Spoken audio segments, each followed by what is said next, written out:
le sujet qui m'a été confié. Alors, statut et conditions de vie des anciens Africains réduits en esclavage de 1848 à nos jours.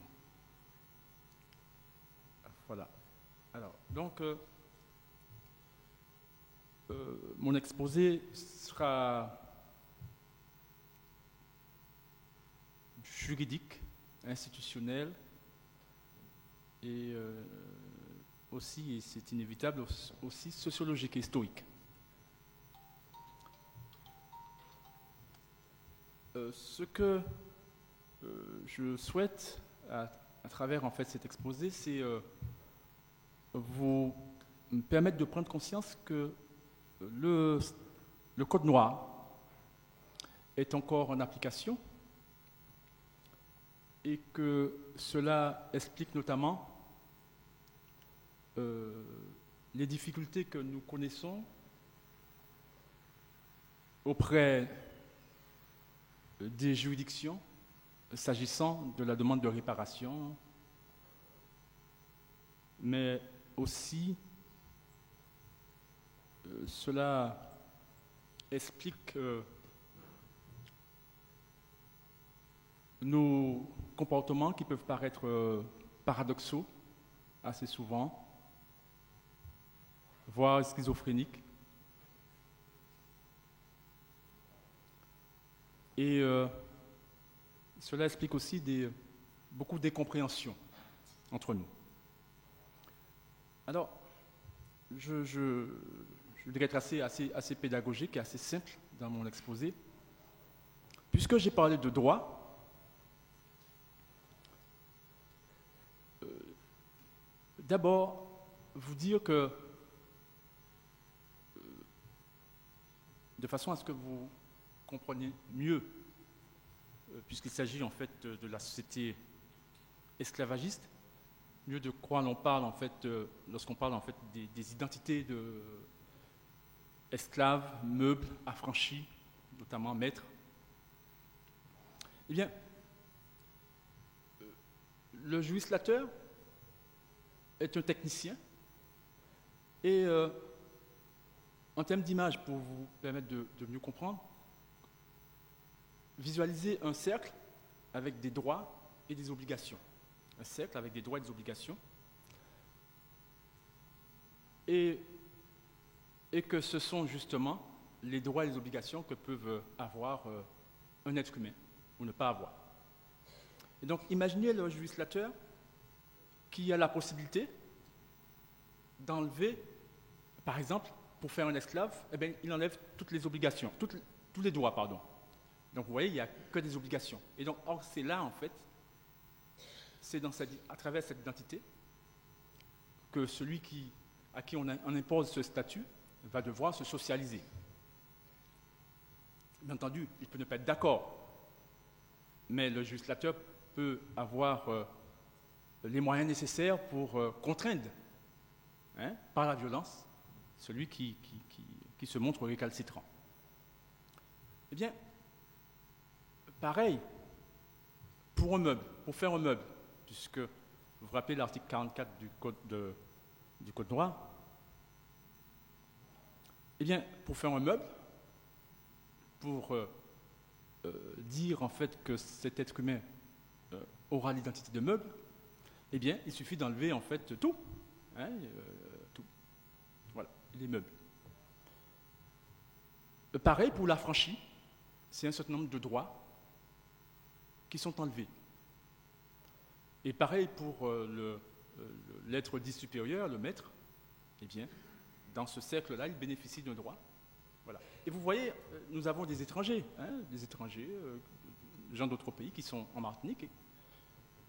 Et bien entendu, vous les voyez, ce sont des êtres humains, mais si vous, je dirais, décidez de parcourir avec eux leur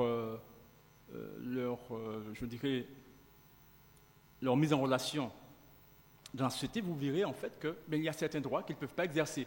Dans ce cercle-là, certains ont ces droits, d'autres pas. Et donc les étrangers, justement, se caractérisent par l'absence d'un certain nombre de droits. Sachez d'ailleurs que tous les étrangers n'ont pas, dans ce cercle-là, les mêmes droits et les mêmes obligations. Donc il peut y avoir des conventions, des traités, etc. etc. Donc vous voyez en fait cette capacité qu'a un législateur en fait de créer des êtres. C'est un démiurge, c'est un pouvoir extraordinaire, le pouvoir en fait de créer des êtres. Et donc ça c'est le monde du droit. Alors, vous voyez, le monde du droit c'est le monde de la construction mentale. Et puis il y a l'être tangible, l'être humain là, hein, l'être là, femme, homme, l'être vivant. Et donc voilà que des êtres humains venus d'Europe ont décidé d'arracher des hommes et des femmes d'Afrique pour les introduire dans une société particulière qui est appelée la société coloniale, la société esclavagiste. Et donc ils ont décidé ça, et pour ce faire, ils utilisent en fait la violence, la manipulation. Et donc, et dans quelle société? Et c'est quoi une société? Alors, d'abord, comprenez qu'une société a un fondement, a une structure et a une finalité. Donc, c'est un système, une société. Et donc, vous avez compris que c'est une société très particulière, la société esclavagiste. Et dans cette société, le législateur français, puisqu'il s'agit de ça, a déjà prévu des identités très particulières, très spéciales, juridiques, pour ces hommes et ces femmes. Et quelles sont ces identités? Identités esclaves, meubles, affranchis. Et donc, et pour les Blancs, ces Européens, ils ont prévu une identité de maître, d'être supérieur aux dits esclaves, meubles et affranchis. Et donc, vous avez compris qu'il y a une grande distinction entre l'être tangible, qui est un être humain, et puis ces identités-là. Alors, le moyen en fait utilisé par le juriste en fait, le législateur pour pouvoir imposer, construire ces identités, ça s'appelle la fiction juridique. Ça consiste en fait à nier la réalité, à ne pas se référer, à ne pas vouloir en fait volontairement donner à cet être, à ce qui est, je dirais, une identité conforme à la vérité. C'est un renoncement à la vérité en vue d'atteindre une finalité. Et donc, c'est ainsi que nous explorons rapidement le statut d'esclave. Eh bien, la finalité, c'est bien de pouvoir, en fait, je dirais, donner des ordres, utiliser et obtenir obéissance de cet être sans que cet être ne puisse, en fait, s'opposer à la volonté du dit maître. Et donc, eh bien voilà, pour atteindre cette finalité, eh bien, le législateur européen va, eh bien, imposer cette identité fictive, une identité fictive.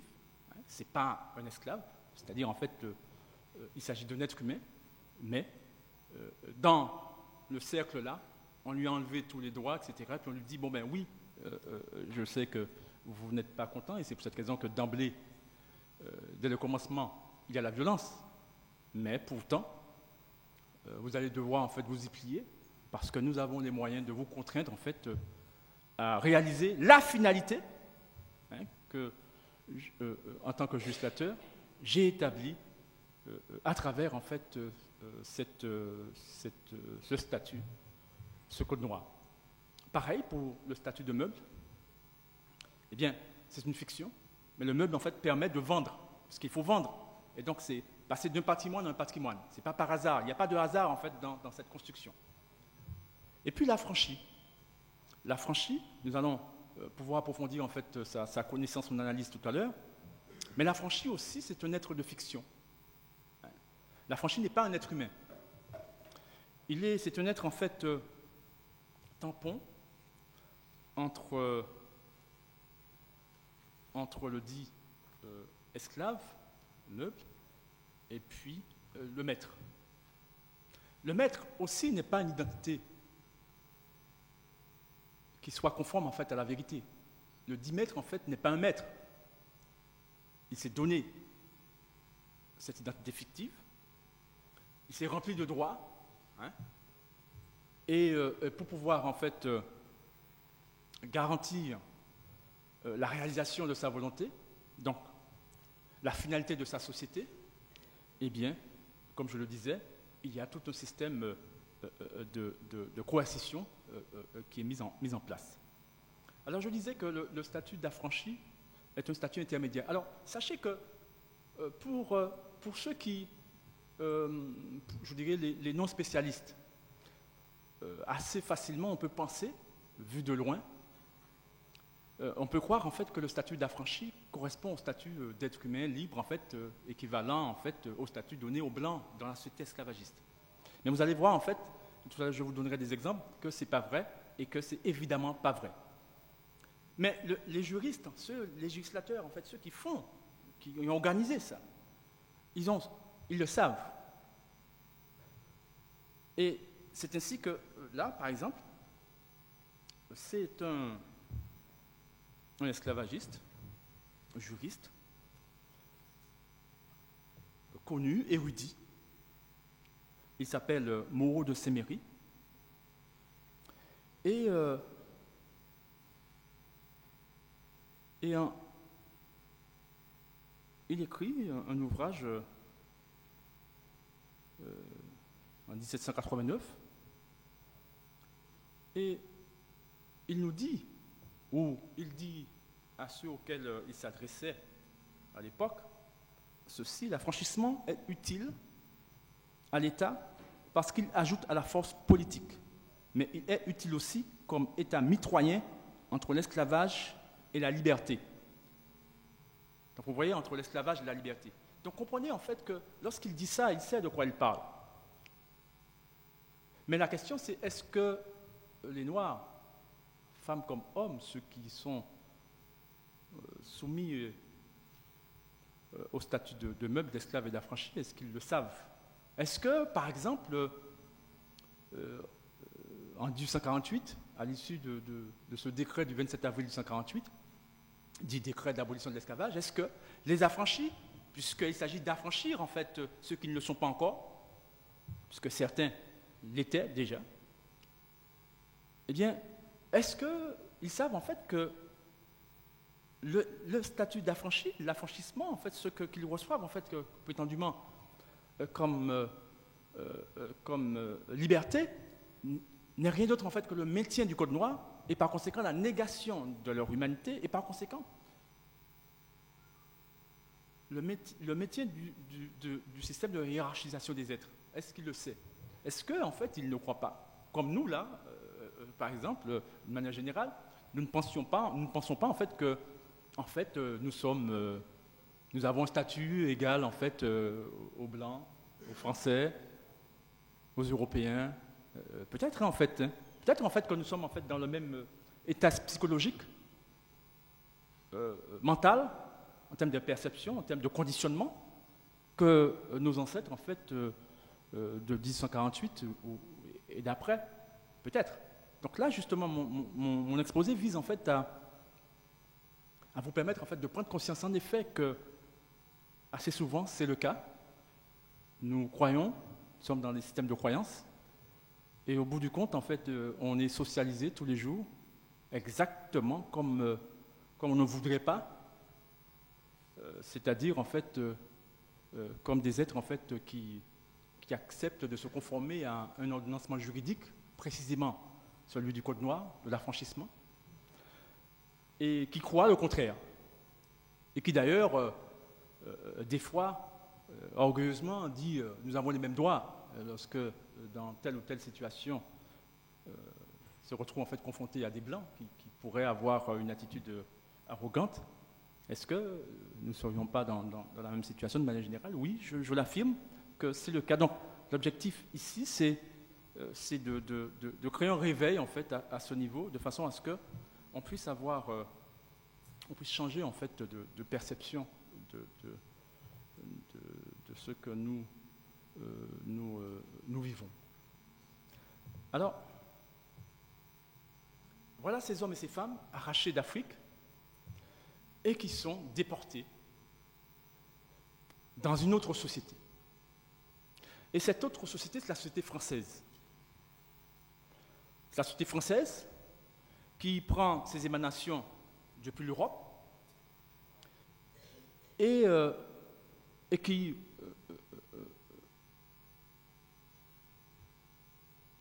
s'est installée sur ce territoire en fait, que l'on appellera la Martinique, qui a installé la société française, et une société esclavagiste, de déni d'humanité. Et cette société, évidemment, a un fondement, une structure et une finalité. Et la finalité, elle est évidente. Lorsqu'on considère la société esclavagiste, on voit bien qu'en fait, qu'à l'époque, la finalité, c'est bien précisément une société qui fondée sur un principe qui est la négation, le déni d'humanité aux humains. Je vous l'ai dit, tant les Blancs que les Noirs, aucun n'a l'identité humaine. L'identité humaine n'existe pas, le maître n'est pas, l'identité humaine est exclue de cet ordre. Cette société a exclu l'identité humaine. Pour être dans une société fondée sur la hiérarchisation des êtres, il faut exclure l'identité humaine. Parce que si vous intégrez l'identité humaine, ça veut dire en fait que dès lors, en fait, nous sommes dans une société en fait, précisément du respect absolu de l'identité humaine. D'accord ? Donc il faut comprendre ça. Donc c'est une technique, c'est une technique. On verra ça au fur et à mesure. Et donc, nous sommes dans une société d'humanité.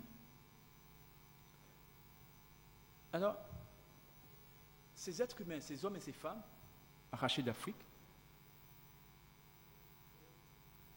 évidemment, refusent en fait, qui accepterait volontairement en fait de se plier en fait à se soumettre en fait sous un statut d'esclave, de meuble, d'affranchi. Vous êtes libre, vous n'avez rien demandé à quiconque, on vous arrache et on vous met là à X milliers de kilomètres pour vous soumettre, pour vous fouetter, pour vous violer, pour vous torturer. Vous comprenez bien qu'en fait que personne n'accepte cela. Et là, en l'occurrence, c'est le cas. Alors, les archives nous démontrent en fait qu'en effet, nos ancêtres n'ont pas accepté cela.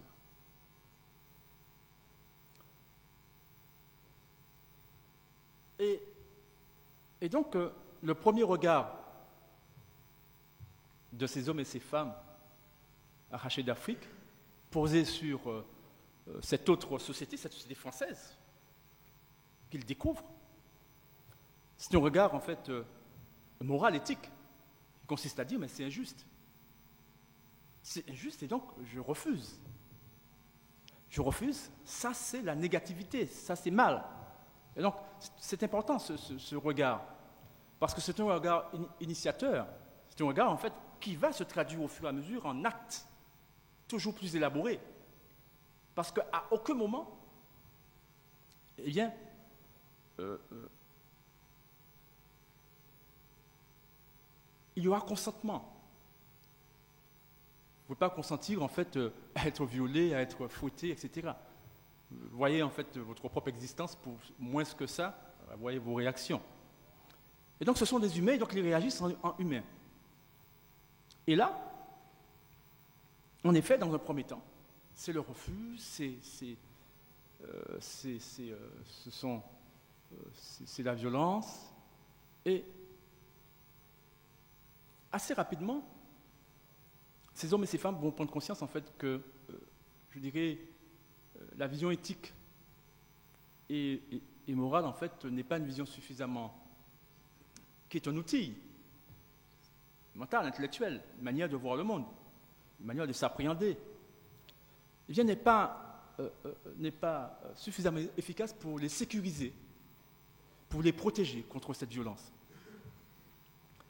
Et c'est ainsi que, et là encore les archives nous le démontrent, dès la fin du XVIIe siècle, début du XVIIIe siècle, on constate en fait l'émergence d'une autre société. Sur ce même territoire apparaît une autre société. La société martiniquaise, celle qu'on appellera la société martiniquaise. Elle va émerger. Et donc, vont se trouver sur un même territoire deux sociétés. Et cette société martiniquaise est celle, en fait, qui va naître par la volonté de ces hommes et ces femmes qui, en définitive, ont compris, parce qu'ils sont traversés par une même conscience collective de la violence. Ils se donnent une même finalité, se protéger, se sécuriser. Mais faut-il encore, en fait, qu'ils puissent, je dirais, se donner les moyens, un outil, en fait, capable, en fait, de les protéger. Et c'est là qu'ils vont faire, au fur et à mesure, en fait, émerger cette conscience collective. Et donc, on trouvera, évidemment, au fondement, ces hommes et ces femmes, une structure et puis une finalité. Alors, pour pouvoir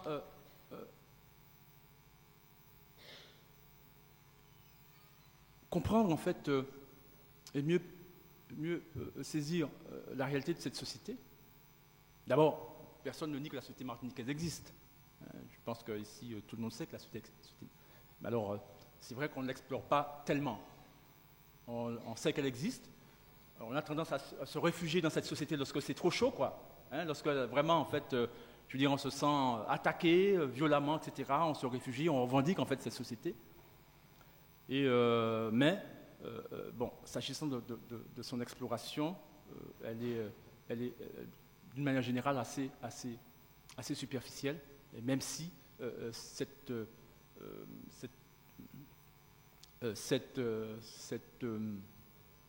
superficialité ne réduit en rien en fait la nature même de cette société et son pouvoir, sa puissance. Et donc, pour, je disais, mieux appréhender l'existence de cette société, et pour comprendre en fait mieux sa finalité, je parlerai de deux notions, la notion de légitimité et la notion d'autorité. Alors, la question en fait, c'est de savoir est-ce que nos ancêtres, ces hommes et ces femmes arrachés d'Afrique, et ceux qui sont nés sur ce territoire martinique, dans la société esclavagiste, et dans aussi la société martiniquaise, à la fin du XVIIe, début du XVIIIe, est-ce que ces hommes et ces femmes étaient légitimes à combattre la société française, la société du déni d'humanité? Est-ce que ces hommes et ces femmes étaient légitimes à combattre ceux et celles qui les torturaient, qui les violaient, qui les fouettaient, qui les tuaient? Est-ce que ces hommes et ces femmes étaient légitimes à combattre cette société française? Il est évident que oui. Tellement évident qu'en fait qu'il y a une loi du 21 mai 2001 qui est venue, loi française, qui est venue dire en fait que cette société-là, ces actes,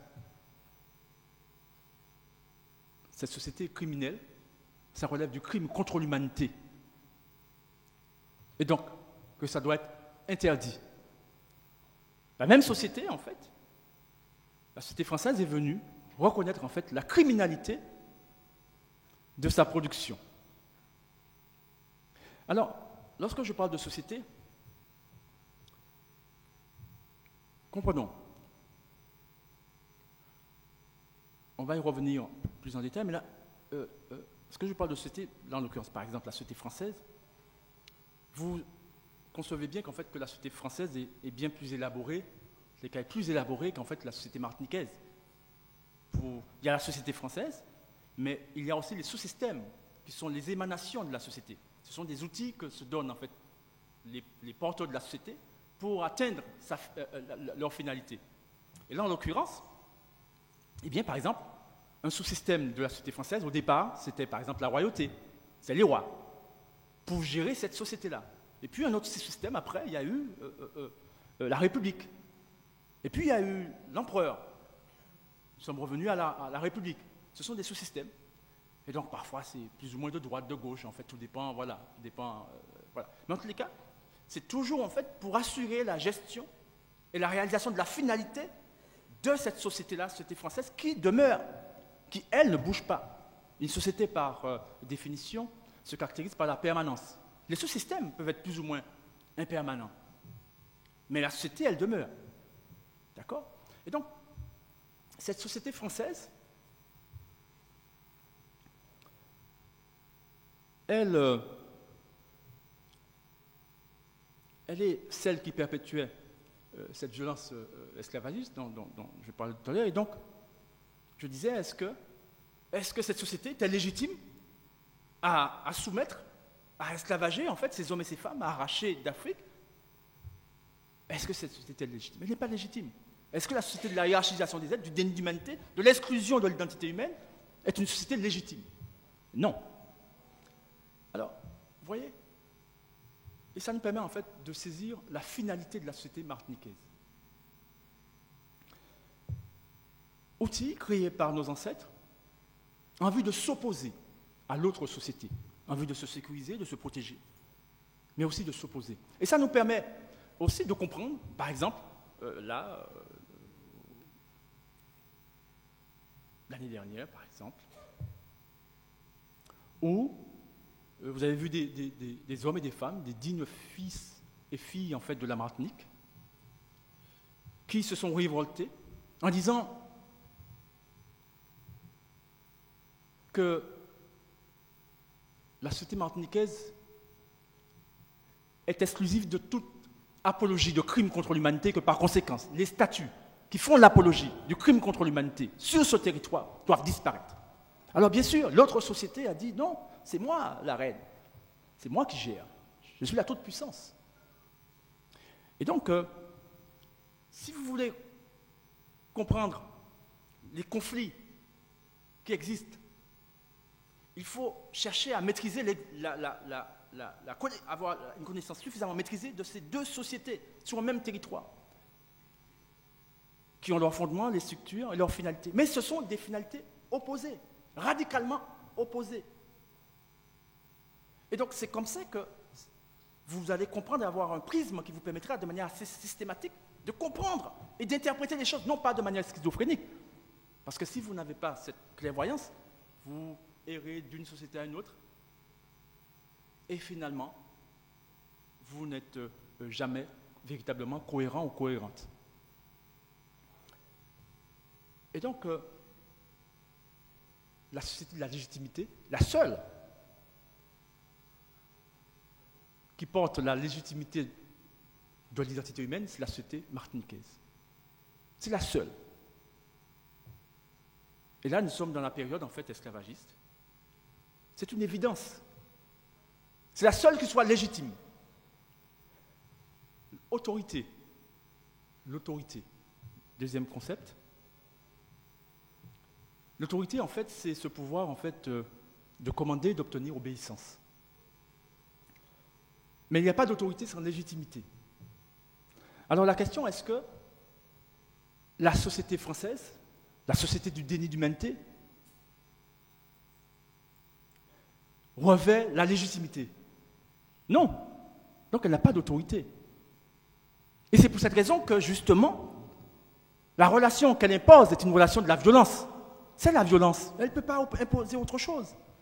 C'est la violence. Le code noir, c'est la violence. Une société fondée sur le déni d'humanité est une société du désordre parce qu'il y a nécessairement opposition.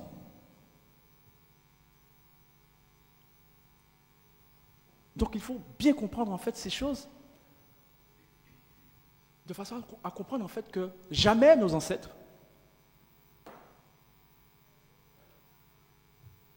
n'ont reconnu, n'ont pu reconnaître à la société française une valeur d'autorité. Et l'historienne tout à l'heure nous répertoriait un certain nombre en fait, de réactions d'hommes et de femmes face à cette violence et qui démontraient bien qu'en fait que cette autorité, elle ne pouvait exister puisque nous sommes dans l'illégitimité. Or, il n'y a pas d'autorité sans la légitimité. Et donc, et c'est parce que de génération en génération on s'est battu que le 21 mai 2001, l'État français est venu dire, en fait, et reconnaître qu'en fait, que son affaire là, n'a aucune légitimité.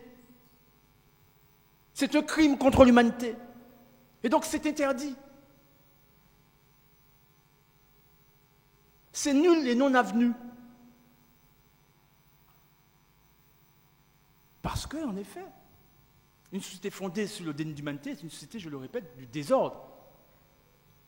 Et la seule possibilité qui reste en fait à ce législateur pour maintenir sa société, c'est la violence, c'est la manipulation. Et lorsque en fait le mental de ces victimes lui échappe, eh bien ça peut passer aussi par des produits pseudo-pharmaceutiques pour pouvoir en fait atteindre, obtenir, réaliser sa finalité, la finalité de cette société. Parce que c'est la nature même de cette société. Et donc, comprenons bien ça. Et dès lors, ça nous permet d'avoir une meilleure en fait, vision, connaissance de la société martiniquaise, de la société française, de la société du déni d'humanité, de la société de la légitimité de l'identité humaine. Voyez ça comme une médaille. Voyez la société de la légitimité de l'identité humaine. Eh bien, sur deux faces, la première face, ce qui est autorisé, c'est l'identité humaine, le respect absolu de l'identité humaine. Et la deuxième face, ce qui est interdit, eh bien oui, c'est le contraire, c'est le déni d'humanité. Donc l'exclusion de toute identité fictive. Tout le monde, c'est monde. Et ce concept-là, tout le monde, c'est monde, ce n'est pas un hasard. Ça renvoie à, précisément, le fondement, la structure et la finalité de la société martiniquaise. Médaille, double face. Première face, ce qui est obligatoire, respect de l'identité humaine, la légitimité de l'identité humaine, et puis, à qui seul on reconnaît valeur d'autorité, et puis, ce qui est interdit, c'est le déni d'humanité. Alors, allons en face, l'autre société. Parce que, comprenez bien, la nature de ces deux sociétés sont exclusives l'une de l'autre. C'est deux sociétés radicalement différentes. Les deux finalités sont radicalement opposées. Il faut comprendre ça pour pouvoir, en fait, je dirais, faire son choix au final. Parce qu'il va bien falloir choisir une société, hein, qui laisse d'autres les. Vous avez choisi quoi? De réaliser la finalité de quelle société? D'être des opportunistes, de faire le va-et-vient? Voilà, il faudra bien, en fait, prendre ses responsabilités. Et donc, l'autre société, en face, sur ce même territoire, une médaille, ce qui est obligatoire, c'est quoi? C'est le déni d'humanité, c'est la hiérarchisation des êtres, c'est la société qui est fondée sur l'exclusion de l'identité humaine et par conséquent que nous reconnaissons que l'identité fictive. Et puis l'autre face, ce qui est interdit, c'est la légitimité de l'identité humaine. C'est l'identité humaine qui est interdite. Et ce dont je vous parle là, c'est exactement ce que traduit le droit occidental, le droit français à l'heure actuelle. On va y revenir. Je veux dire, cet ordonnancement, cette société est structurée ainsi. Et tous les sous-systèmes de cette société, étant l'émanation de cette société, vise à réaliser la finalité de cette société.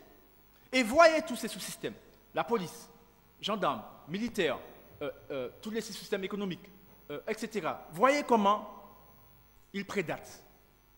Voyez, suivez, et vous verrez qu'en fait, qu'ils sont là pour réaliser la finalité de la société qui demeure, elle. Les sous-systèmes varient, s'adaptent, etc., mais la société demeure. La société française, la société à l'origine d'eux, elle est là. Fondement, structure et finalité. Et donc, deux sociétés qui s'opposent sur le même territoire. Alors, laquelle qui doit disparaître? Laquelle qui est légitime? Laquelle qui doit faire autorité? Il faut que les choses soient claires. Il faut que les choses soient claires, il faut que nous soyons clairs. Parce que cette absence de clarté, la vision ténébreuse, est exactement ce qui permet à l'autre de nous maintenir sous hypnose et de nous contrôler. Oué ou pas oué. C'est une technique de manipulation. C'est une technique de manipulation. Alors, ça me permet, dès lors, par cette cohérence que nous avons partagée, d'explorer ce décret du 27 avril 1848, de façon à ce que vous preniez la mesure, en fait, de la chose, en tous les cas suffisamment.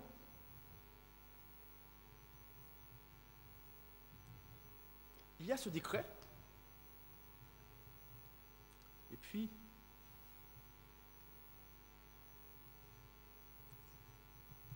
il y a par conséquent ce code noir, cette société d'humanité qui s'est donné des systèmes pour réaliser sa finalité. Et puis il y a ces hommes et ces femmes qui évidemment ne peuvent pas se réfugier dans la société d'humanité, qui ne peuvent que combattre. Et quel est l'horizon en fait que cette autre société propose à ces hommes et ces femmes?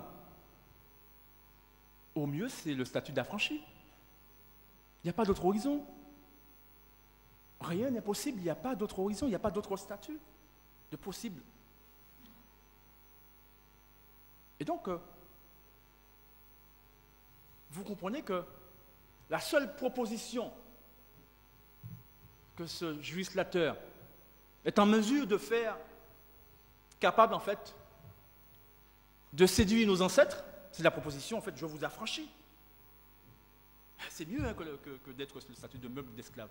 Évidemment, ça nous évite des coups de fouet, ça nous évite en fait d'être violés de manière systématique, etc., etc.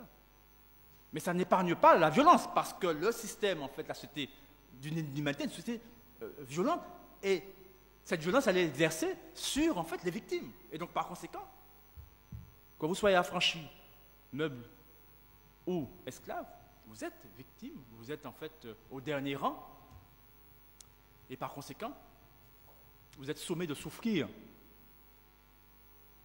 d'être toujours dans la survie. Et de croire en fait que vous pouvez, de manière naïve en fait, dans le paradigme en fait du déni d'humanité, trouver repos. Mais c'est impossible. C'est scientifiquement impossible. Par nature, cette société, elle n'est pas illégitime par hasard. Elle n'a pas d'autorité. Ce n'est pas par hasard.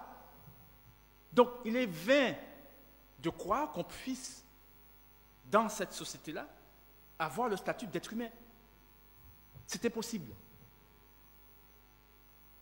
C'est impossible. Lorsque le statut d'être humain émerge, existe, lorsqu'on est dans la société de la légitimité de l'identité humaine, on est dans l'inexistence de la société du déni d'humanité. L'une est exclusive de l'autre. D'accord? Donc il faut comprendre ça. C'est mathématique, je dirais, c'est une vérité évidente, mais à condition, en fait, comme je le dis, je dirais de se décréoliser à un certain niveau. Rappelez-vous, créoliser, adopter les goûts et les habitudes du colon. Et donc partager, être assimilé.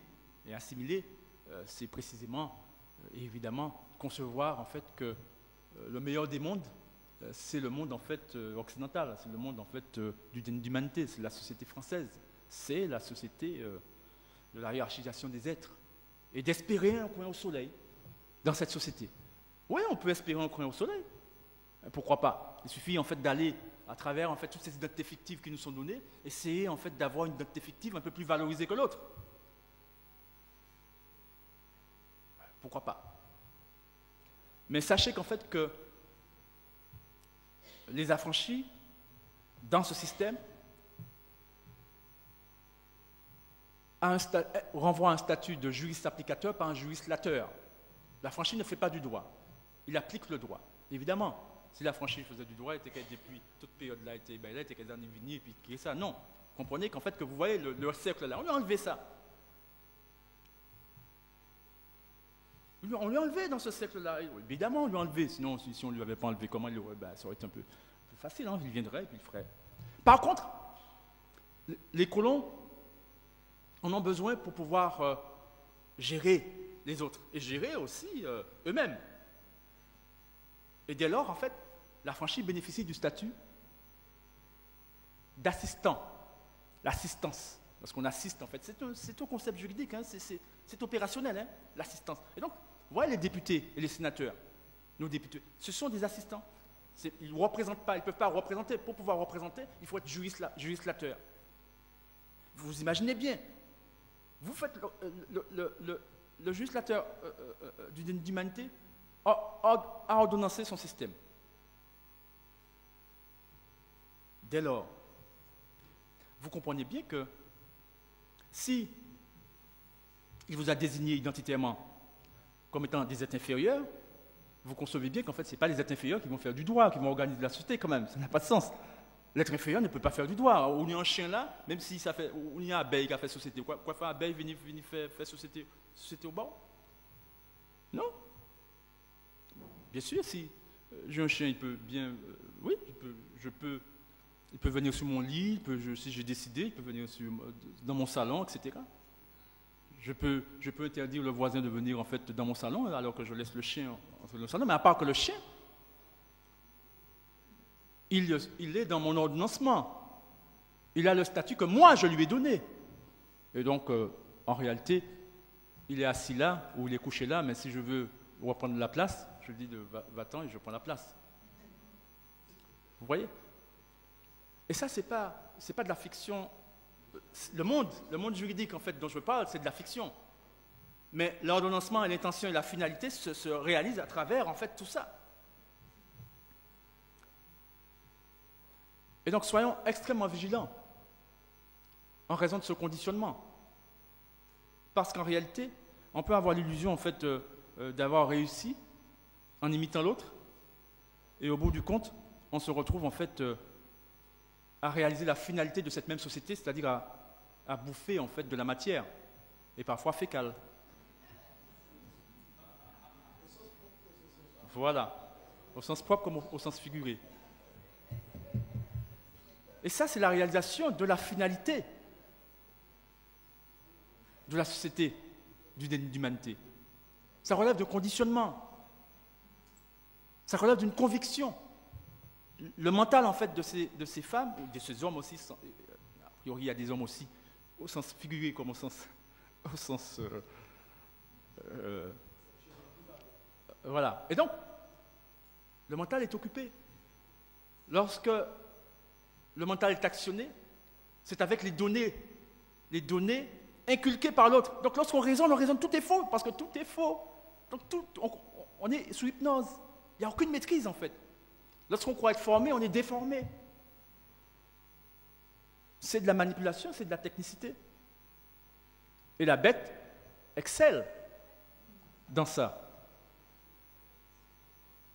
Mais la puissance, la vraie puissance ne lui est pas donnée. Parce qu'elle n'a pas de légitimité. Elle n'a pas d'autorité. Faut-il encore que nous soyons sous hypnose? Mais si on se réveille, c'est terminé. C'est un monde du mensonge, d'illusion. Et donc, nous sommes en 1848, ce décret du 27 avril 1848, décret porté notamment par Victor Schœlcher, un couillonneur,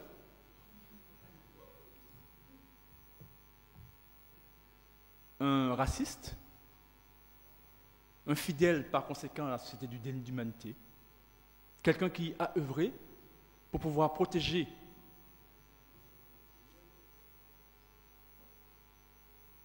le patrimoine de l'État français, de la société française. Et évidemment, il a été nommé sous-secrétaire d'État de la Marine et des colonies, sous le ministère en fait de Arago, c'est pas par hasard. Vous imaginez bien que l'État français n'aurait pas mis quelqu'un à ce poste, à la tête en fait de son patrimoine, pour pouvoir en fait l'en déposséder. Soyons pas naïfs. Au contraire, le législateur du déni d'humanité a vu à travers Schœlcher celui-là même en fait qui pourra tromper, manipuler les Noirs. Et d'ailleurs, il nous le dit, je vais vous lire tout à l'heure un passage qui, dans son rapport, en 1848, il a été de rendre un rapport, en fait, il revient, il dit, bon, voilà, il faut abolir, je vais vous lire ça tout à l'heure, il faut affranchir tout le monde, et parce que c'est le seul moyen, en fait, de garder quoi? De garder la mainmise, en fait, sur ces hommes et ces femmes, de garder la mainmise sur ces territoires. Et il dit en fait que Saint-Domingue est là pour leur rappeler en fait que c'est comme ça qu'il faut procéder. Parce qu'ils ont perdu Saint-Domingue, parce que précisément, ils n'ont pas eu le temps d'affranchir assez tôt. Mais en réalité, ce n'est pas parce qu'ils n'ont pas eu le temps d'affranchir assez tôt. C'est parce qu'il y a un réveil, c'est dont je parlais tout à l'heure. Un réveil des hommes et des femmes à Saint-Domingue. Et ce réveil, en fait, c'est un chemin, une trajectoire qu'ils ont choisi. Et ils sont allés au bout. Et donc, voilà. Mais ça n'a rien à voir avec le fantasme, en fait, le fantasme des Blancs. Ça n'a rien à voir avec, en fait, ce qu'ils disent. C'est juste, en fait, le réveil, là, une conscience, en fait, de ce qui est possible, de ce qui n'est pas. Et de comment y arriver, c'est tout.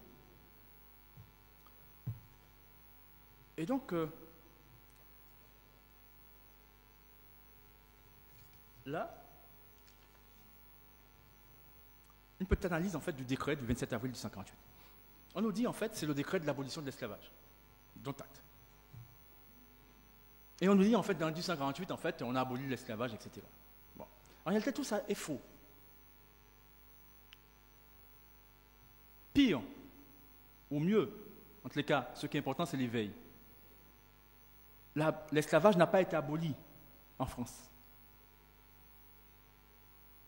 L'esclavage n'a pas été aboli en France. L'État français n'a pas aboli l'esclavage.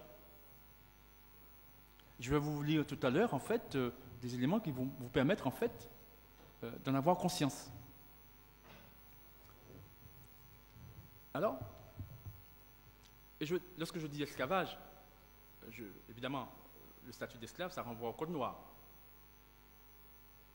Le maintien du statut d'affranchi, l'affranchissement, c'est le Code noir.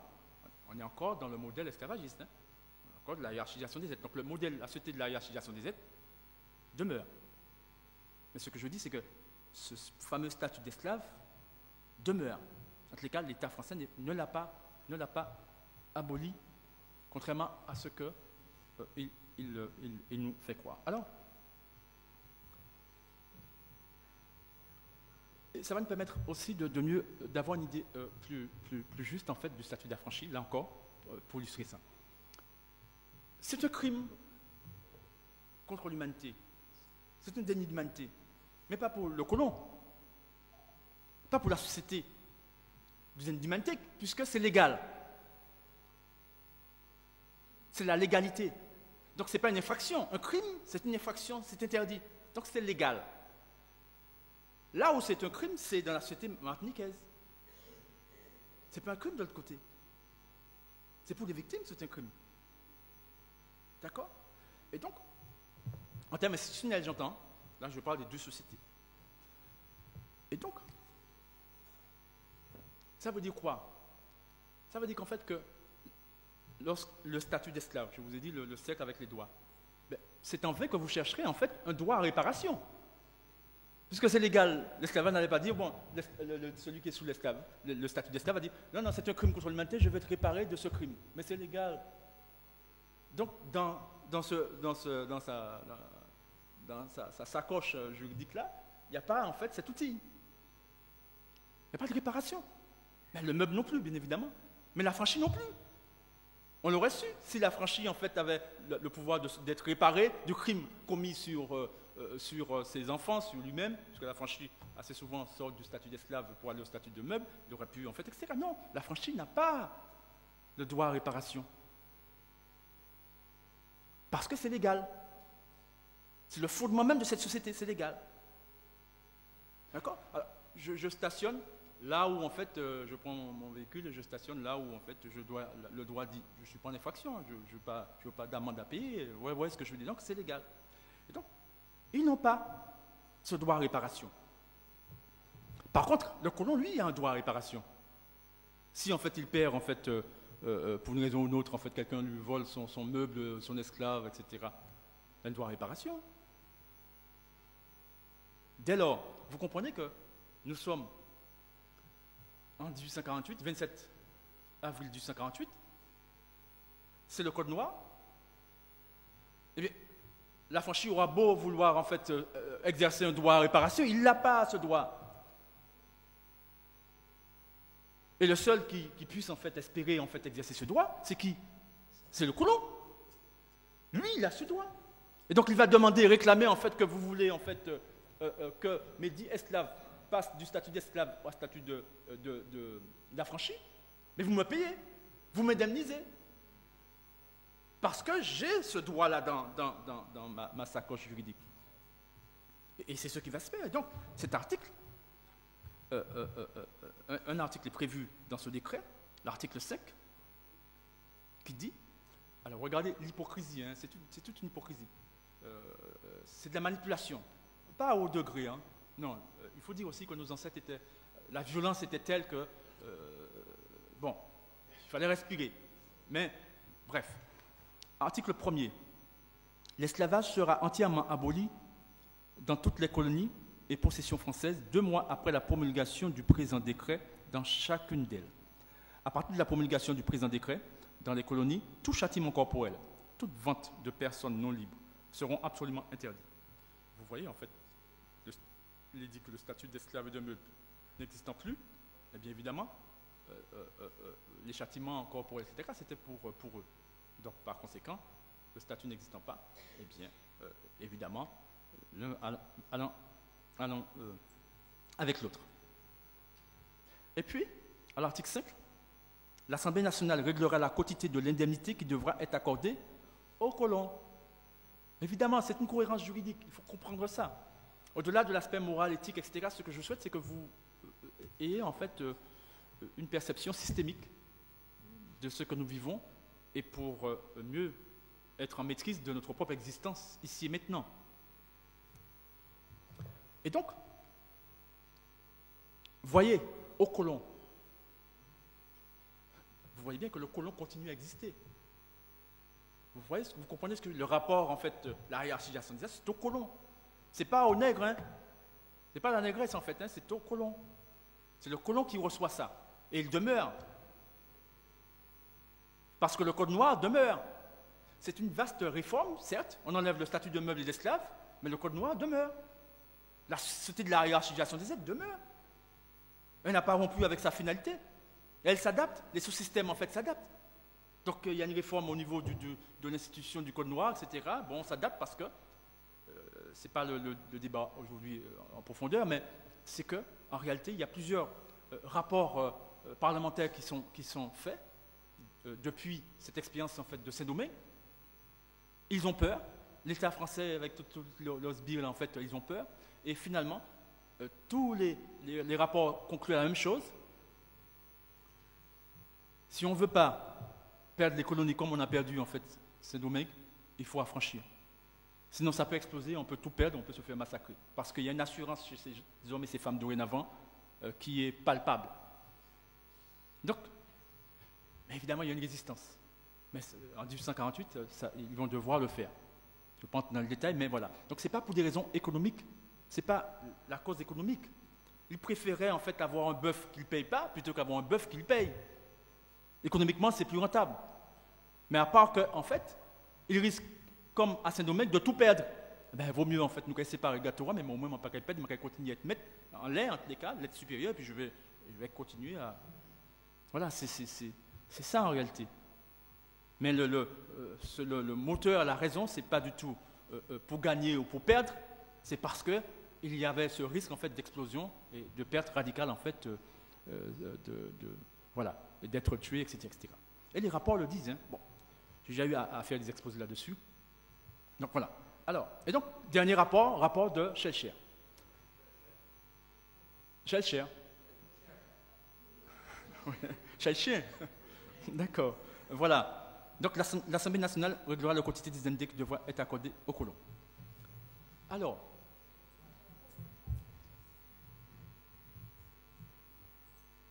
dès lors, puisque c'est la franchise, c'est le code noir, etc., vous imaginez bien que, eh bien,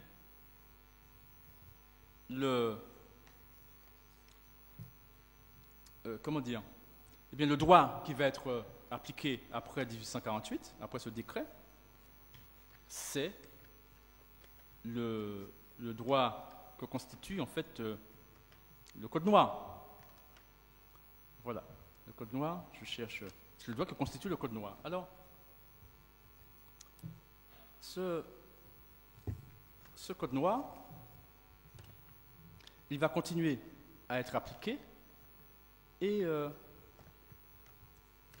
nous avons nos ancêtres qui sont à la tête du Conseil général de l'époque, de la Martinique. Ils sont à la tête de ce Conseil général et qui vont,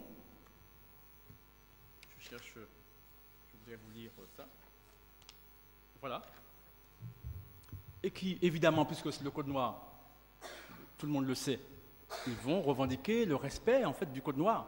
Leur statut d'affranchi, ils veulent, en fait, bénéficier de tous les droits propres au statut d'affranchi. Et là, je me permets de vous lire, voilà, le Conseil général de la Martinique, voilà, majoritairement composé de Noirs, et donc a pu faire valoir, en fait, la volonté de ces hommes et de ces femmes, victimes du système d'humanité. Et il dit ceci, il adresse ça à l'État français, ils disent, considérant que la qualité et les droits de citoyens français datent, pour les habitants des Antilles, de la fondation des colonies, que c'est le roi Louis XIII qui, dans son édit de 1642, concernant l'établissement de la Compagnie des îles d'Amérique, a voulu et ordonné que les descendants des Français habitués aux dites îles, et même les sauvages convertis à la foi chrétienne, en faisant profession, soit être tenus,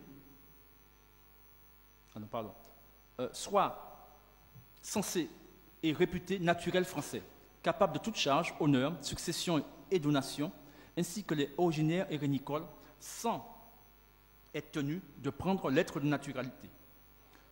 Et c'est là que, loin d'être abrogée à la reprise des colonies par le roi Louis XIV sur les seigneurs, cette disposition a été confirmée, octroyée aux affranchis par l'article 59 de l'édit de 1685. L'édit 1685, c'est le Code noir. Considérant donc qu'en accordant les droits politiques aux populations coloniales en 1848 et en 1870, donc ça c'est un texte en fait qui date du 24 novembre 1874, donc bien plus tard. Et donc il dit, donc, considérant donc qu'en accordant les droits politiques aux populations coloniales en 1848 et en 1870, le gouvernement n'a fait que consacrer à nouveau des droits acquis antérieurement et remettre la pyramide sur sa base, suivant une parole célèbre reproduite dans la pétition du Sénat de 1865. Et là, elle dit, ça c'est important, et sa conclusion, qu'il y aurait lieu de soustraire les colonies au régime exceptionnel et de les faire jouir des lois et de l'administration de la mère patrie en prenant pour devise de ce grand mouvement réparateur, assimilation politique des colonies à la mère patrie. Fin de citation. Donc, ils vont répéter en fait ça plus tard aussi, y compris en Guadeloupe. Par contre, à La Réunion, ce ne sera pas possible parce que le Conseil général est tenu par les Blancs créoles, et donc qui refusent en fait d'assumer une telle revendication. Et donc, assimilation, voilà, l'assimilation, rattrapage. Rappelez-vous, au temps de Césaire, c'était bien le rattrapage. Vous voyez? Eh bien, c'est ça, en fait. Et en 1946, ce n'est pas un statut nouveau, c'est juste, en fait, l'engagement avec la France, la société française affaiblie suite à la Deuxième Guerre mondiale. Ils ont pris l'engagement, d'assumer le statut d'affranchi, en fait. Et donc, c'était banal, tout le monde savait que c'était le Code noir, après, au début du XXe siècle, etc. Mais au fur et à mesure, en fait, ils ont caché ça pour nous laisser, en fait, dériver. Et d'ailleurs, Césaire lui-même, en fait, a créé un néologisme de départementalisation pour dire, en fait, que c'était honteux, l'assimilation juridique. Mais l'assimilation juridique a une signification. C'est le discours politique du statut d'affranchi. C'est la manière de dire le statut d'affranchi. Et donc, pourquoi cacher la vérité aux victimes? À quel moment l'éveil, alors? À quel moment l'éveil? Et donc, on crée un néologisme et puis on cache, en fait, voilà. Non, on ne cache rien du tout. On n'a pas à cacher. Et la lumière n'a pas à fuir devant les ténèbres. Nous devons, au contraire, toujours plus conscients, plus éveillés. Et donc,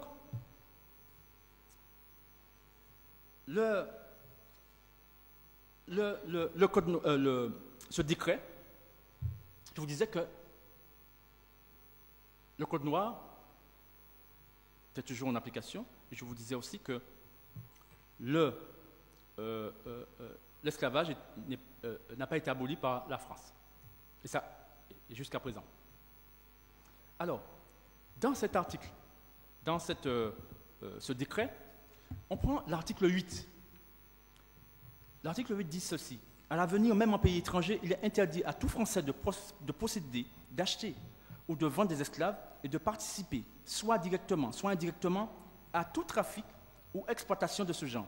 Toute infraction à ces dispositions entraînera la perte de la qualité de citoyen français. Néanmoins, c'est là où je veux en venir, les Français qui se trouvent atteints par ces prohibitions au moment de la promulgation du présent décret auront un délai de 3 ans pour s'y conformer. Ceux qui deviendront possesseurs d'esclaves en pays étranger par héritage, don, de mariage, devront, sous la même peine, les affranchir ou les aliéner dans le même délai à partir du jour où leur possession aura commencé. Vous voyez, déjà 3 ans en plus. Hein. Cet article, en fait, du décret déjà, donc nous sommes là déjà en 1851. D'accord? Nous sommes en 1851. Bon. Donc l'esclavage continue pendant 3 ans. Mais pas ça seulement. Les 3 ans sont arrivés, qu'est-ce qui se passe? Non, l'État français, en conformité avec sa sociologie, sa société, la finalité de sa société, l'État français vote une loi du 11 février 1851. Et donc, cette loi est venue quoi? Est venue dire en fait que non, les 3 ans ne sont pas suffisants, donc on va rajouter 10 ans. Et cette loi dit ceci, donc je cite en partie ce qui nous intéresse. Le délai que l'article 8 du décret du 27 avril 1848 accorda aux Français établis à l'étranger pour affranchir les esclaves dont ils sont possesseurs est fixé à 10 ans. Vous voyez? Bon, mais c'est pas tout. C'est pas tout. Donc vous voyez, l'esclavage n'est pas aboli. C'est pas tout. Et là, voilà, 10 ans passés, nous sommes en 1858, 10 ans, qu'est-ce qui se passe? Eh bien, rebelote. Et voilà ce que, nouvelle loi, et voilà ce que ce texte prévoit. Le paragraphe 2 de l'article 2 du décret du 27 avril 1848 est modifié ainsi qu'il suit. 2 points. Le présent article n'est pas applicable aux propriétaires d'esclaves dont la possession est antérieure au décret du 27 avril. Donc tous ceux qui ont eu des esclaves avant qui ont des êtres esclavagés avant le décret, donc ils ne sont pas touchés, ils n'ont pas l'obligation. En fait, l'esclavage continue pour eux, jusqu'à temps qu'ils mort, quoi. Voilà, en fait, en réalité, voilà. D'accord? Bon, mais c'est pas tout, Donc, le présent article n'est pas applicable aux propriétaires d'esclaves dont la possession est antérieure au décret du 27 avril, ou résulterait soit de succession, donc esclaves obtenus, soit de succession, soit de donation entre vifs ou testamentaires, soit de convention patrimoniale. Fin de citation. Autrement dit, si tous ceux qui reçoivent à l'étranger par don, etc., ils peuvent continuer parce que c'est par don. Ils n'ont pas acheté, donc ils ont reçu ça d'autres, etc.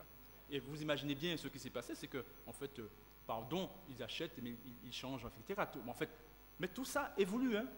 Ils savent très bien, ils ont élaboré ça. Je vous épargne, en fait, toutes les transactions, etc., comment les choses se sont passées, mais voilà. Et ça veut dire quoi?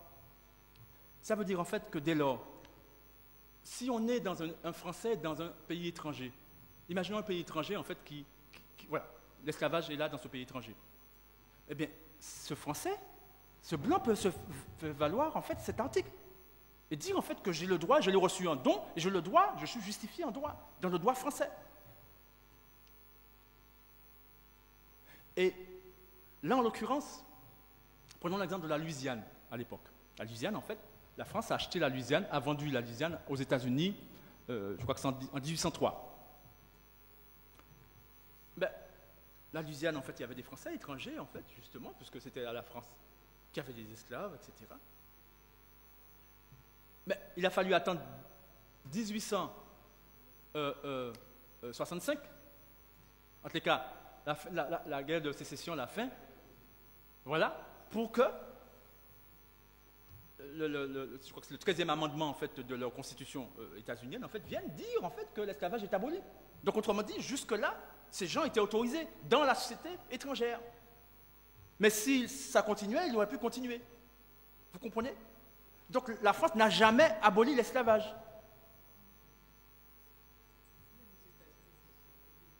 Pardon? Non, mais je parle de la France. Mais oui, tout à fait. Parce qu'en réalité, je vous épargne en fait tout ça, mais si vous allez en Angleterre, il y a toute une stratégie aussi. Parce qu'ils ont copié une loi de 1843, l'anglais avait dit le don, ceux qui obtiennent le don à l'étranger, etc., pouvaient continuer, etc. Donc tout ça, c'est de la magouille. Mais c'est une technicité. C'est une maîtrise. Pour réaliser quoi? La finalité de la société du déni d'humanité. Vous comprenez ce que je veux dire? C'est une science. Et nous devons posséder cette science. Si on ne la comprend pas, si on ne la maîtrise pas, eh bien, comment pourrait-on, en fait, je dirais, rentrer dans la maîtrise, en fait, de nous-mêmes? Et donc, finalement, être à la hauteur, en fait, de la société martiniquaise, c'est-à-dire pouvoir, en fait, je dirais, assumer cet outil qui nous a été donné par nos ancêtres et que nous assumons, que nous voulons, etc. Mais soyons vraiment, en fait, qui nous sommes et exigeons, en fait, que la société de la légitimité soit celle, en fait, qui demeure et que la société de l'illégitimité soit abolie. Et donc, je ne veux pas être trop long, parce qu'il y a beaucoup de choses à dire, mais je crois que c'était là où je voulais en venir. Et ça vous permet de comprendre aussi que lorsque nous allons demander réparation, nous disons en fait c'est un crime contre l'humanité, donc il y a cette loi, et nous venons et nous disons en fait, bon, nous voulons exercer cette loi qui dit que c'est un crime contre l'humanité, par conséquent, dès lors, cette société devient interdite. Donc ce qui a été commis est une infraction en matière de crime contre l'humanité, donc c'est imprescriptible, donc par conséquent, on n'a pas de délai. On peut venir là d'emblée demander réparation. C'est ça que ça signifie.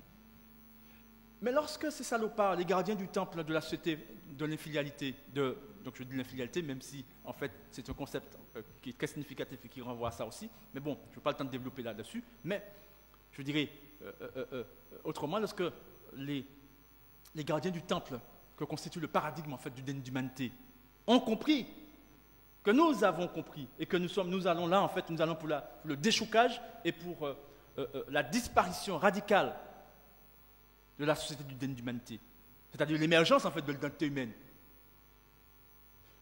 Eh bien, ils ont dit que la loi n'est pas normative. N'est pas normative. C'est-à-dire qu'en fait, ils l'ont annulé, quoi. En fait, ils ont dit non, non, non, non, c'est. Parce que crime contre l'humanité veut dire, en fait, que dès lors, qu'est-ce qui se passe? Dans le petit sac de droit de l'affranchi, eh bien, apparaît le droit à réparation. Vous voyez? Et donc, on retrouve la médaille de la société martiniquaise. Ce qui est autorisé, c'est l'identité humaine. Ce qui est interdit, c'est le déni d'humanité. Et là, dès lors, c'est notre matrice, en fait, qui prend la main. Et lorsqu'ils ont compris ça, ces salopards, en fait, de manière tout à fait anticonstitutionnelle, ils n'ont pas le droit. Mais ils font de la politique politicienne. Les gardiens du temple, en fait, savent, en fait, connaissent leur temple et la limite de leur temple. Donc, ils espéraient nous manipuler. Mais c'était sans compter l'éveil. C'était sans compter l'éveil. Et lorsqu'ils ont vu, ils ont été confrontés à l'éveil, eh bien, ils ont dit, bon, là, on ne peut pas, on va perdre. En fait, on a déjà perdu. Parce qu'en réalité, ce qu'ils sont en train de faire n'a pas de légitimité, donc n'a pas d'autorité, donc n'obtiendra jamais de son consentement, surtout lorsqu'on est éveillé. Donc ils ont perdu. Et donc, je disais, dès lors, ils ont dit qu'en fait que la loi n'est pas normative. Donc à partir de là, qu'est-ce qui se passe?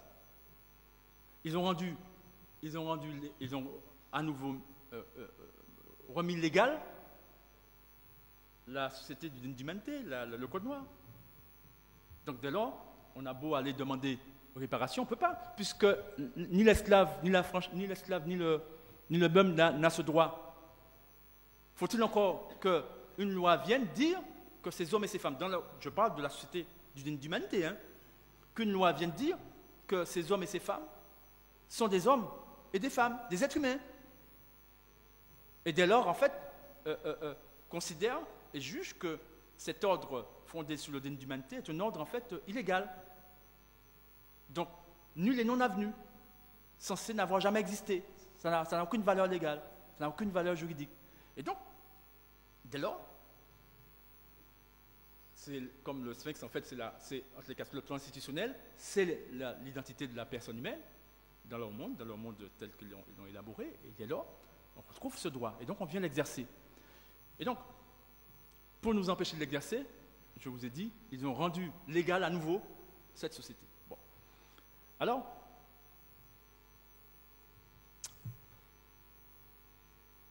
juste, toujours pour vous informer, nous sommes les ayants droit, nous sommes les héritiers. Donc nous venons demander l'exercice du droit, réparer nos ancêtres, en fait, voilà, un peu, vous héritez, eh bien vos parents avaient avaient une maison ou autre chose, vous dites, en fait, voilà, transfert de propriété, voilà, etc. Donc, c'est ça. Mais vous comprenez qu'en fait, que lorsqu'on arrive devant des tribunaux français, et que nous disons, nous sommes les ayants droit, et que ceux de qui on prétendument on tient ces droits, non pas ce droit, le droit à réparation, vous voyez bien qu'en fait, qu'on ne peut pas obtenir réparation.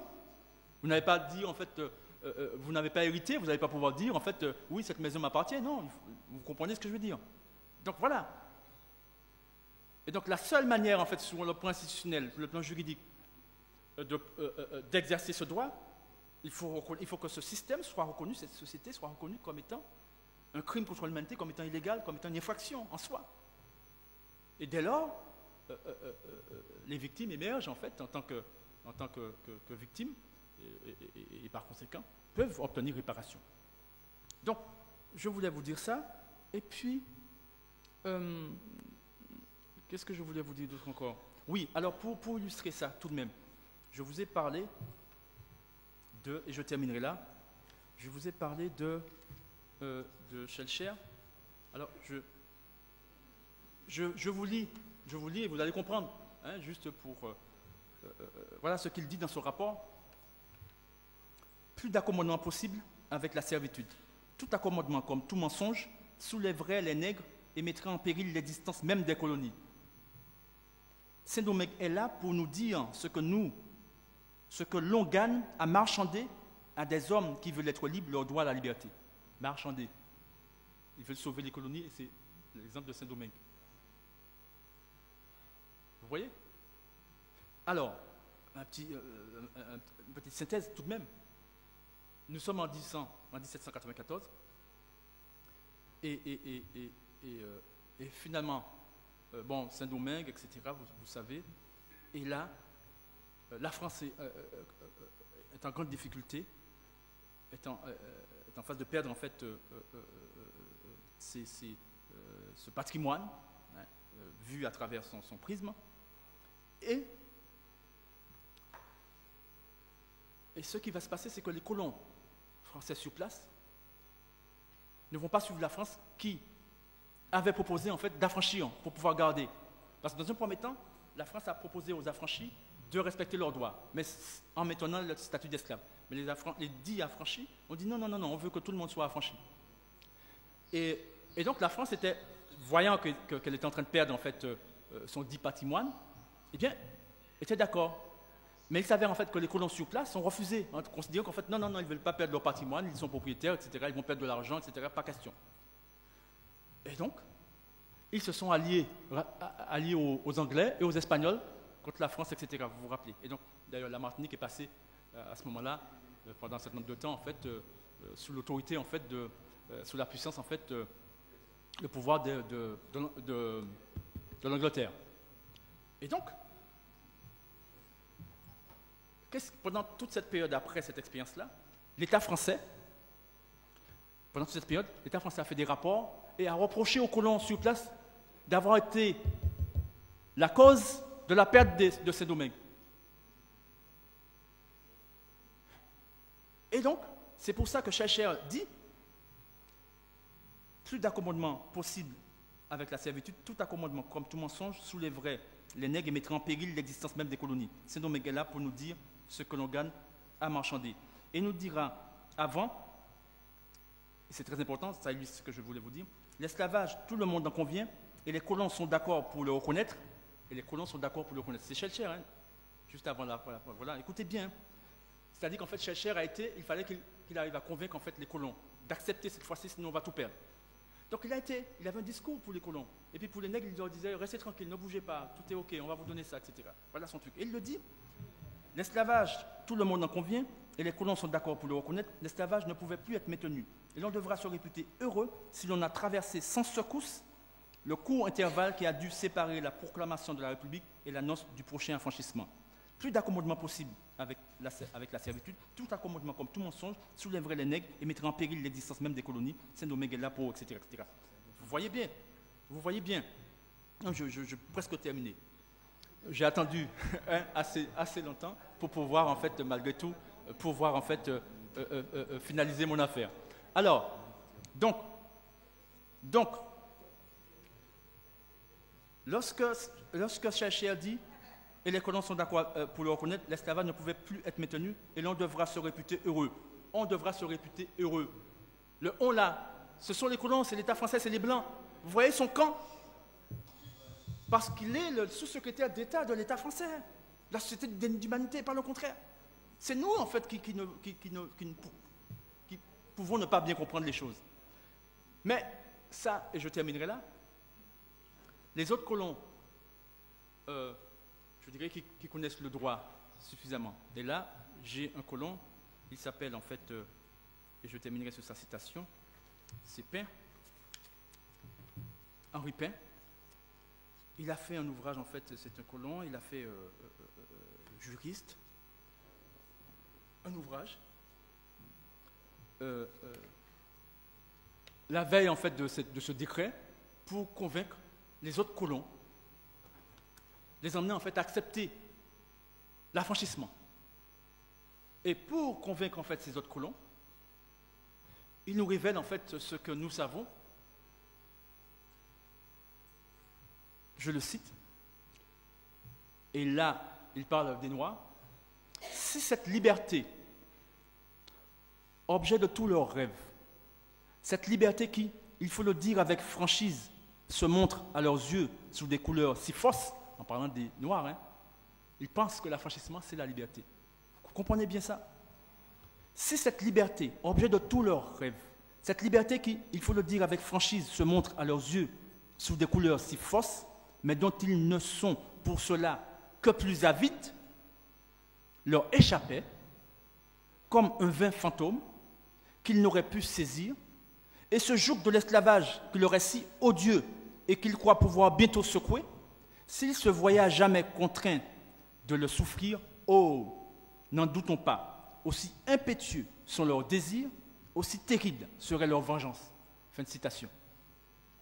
Et donc, vous voyez la conscience, en fait. Et vous voyez, en fait, ils savent que la société de la légitimité de l'identité humaine, incarnée, en fait, par nos ancêtres, comme il le dit, ces hommes et ces femmes, en fait, qui sont conscients que c'est un joug et qui combattent ce joug, à leur manière, à leur niveau, et qui se sont donné cet outil qu'est la société martiniquaise, eh bien, eux savent ça et ils gèrent.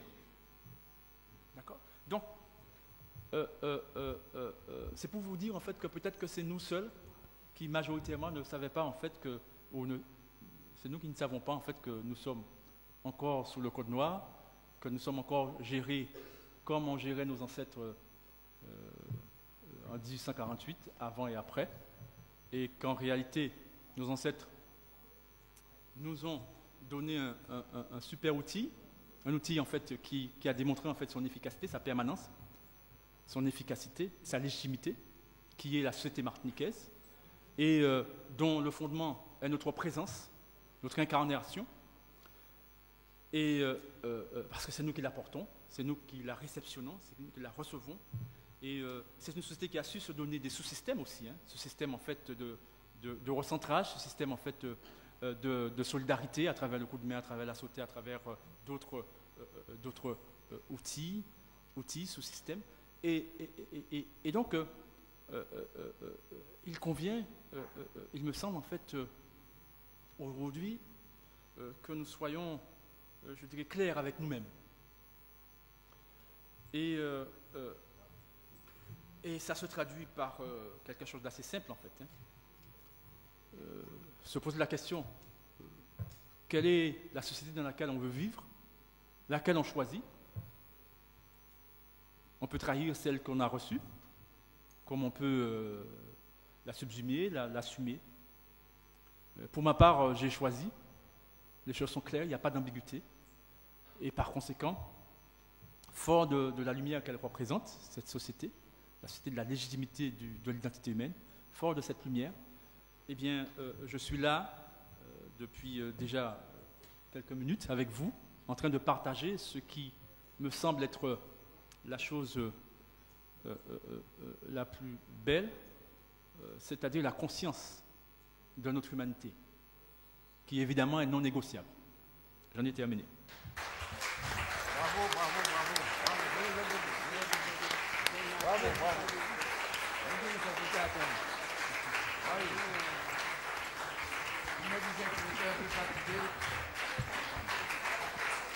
Il me disait qu'il était un peu fatigué. Vous avez...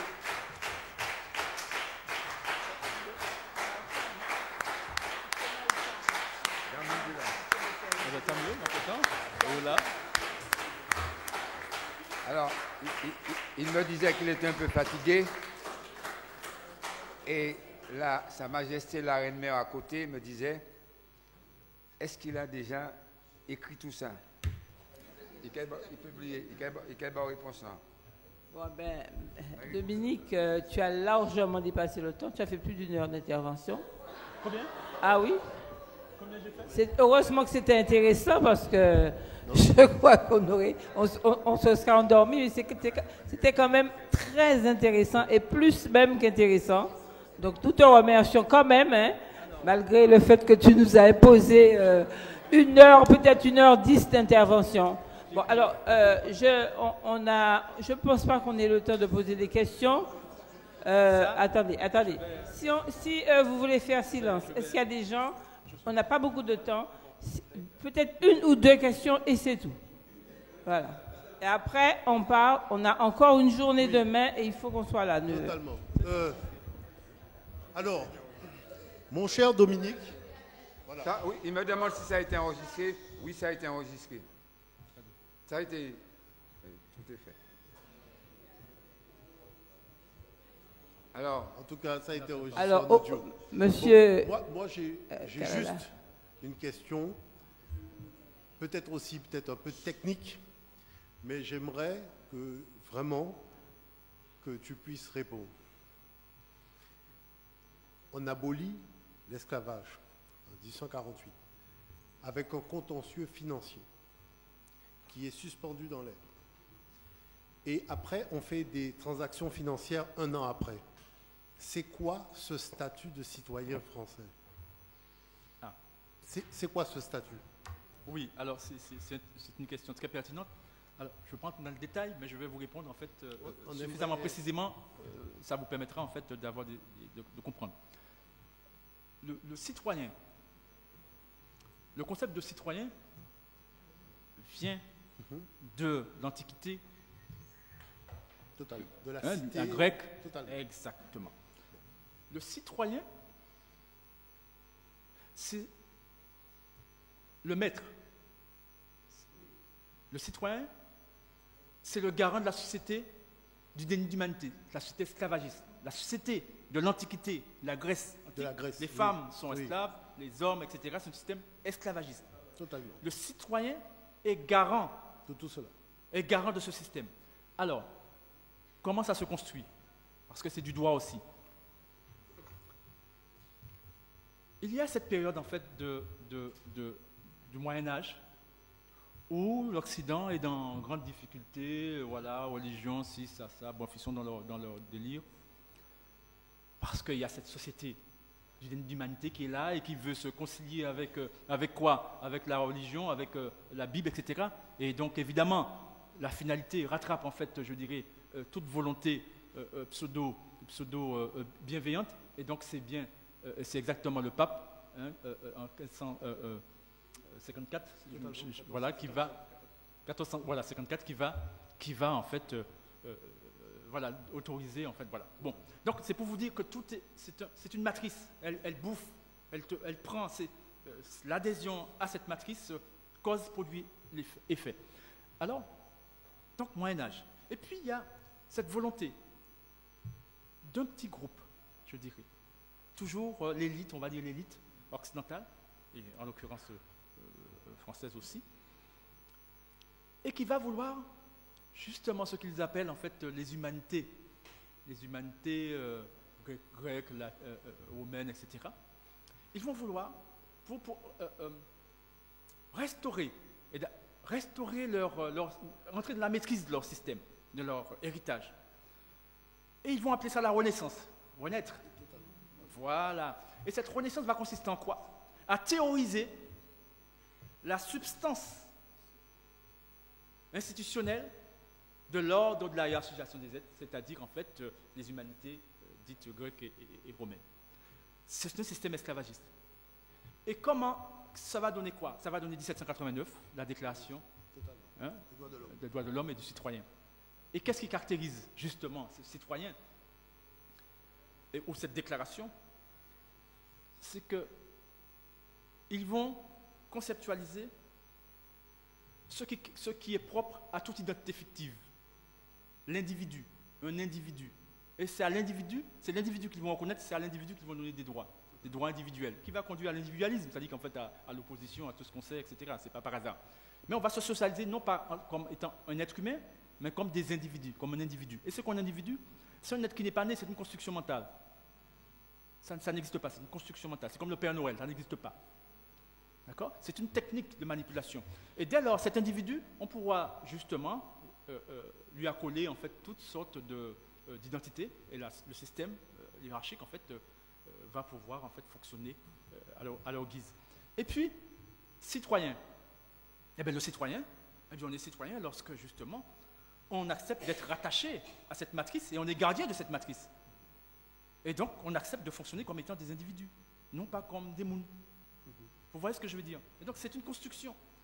Et donc, le citoyen est ça. Alors, mais puisque le citoyen est gardien du système de la société de la hiérarchisation des êtres, vous comprenez en fait que le citoyen est à géométrie variable. On peut être un citoyen et puis être dans cette hiérarchie, être le plus bas, ou comme, etc. Mais c'est de la manipulation.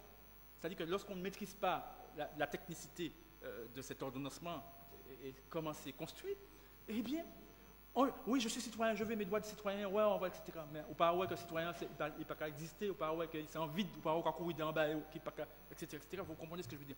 Et en fait, et je terminerai là,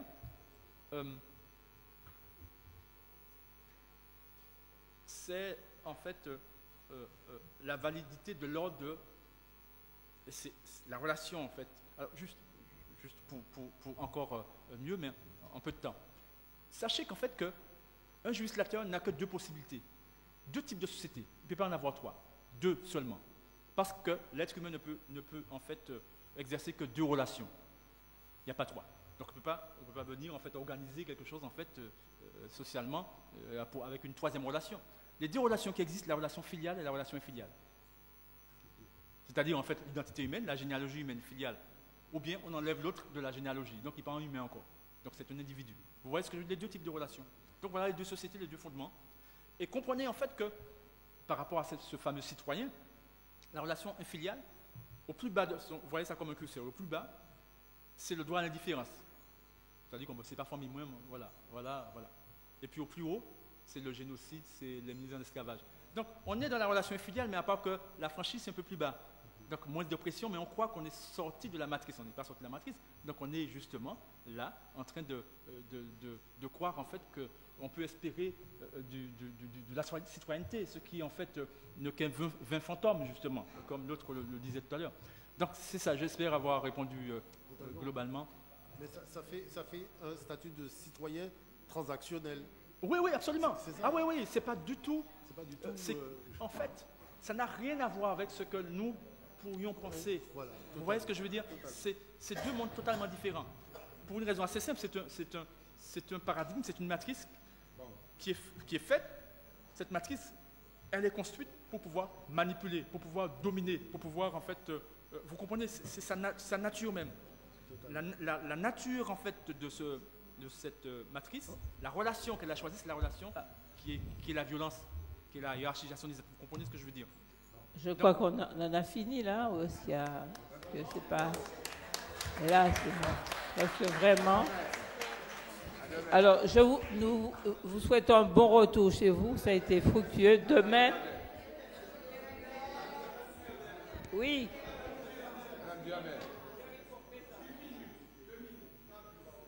Une autre question alors? Oui.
Merci.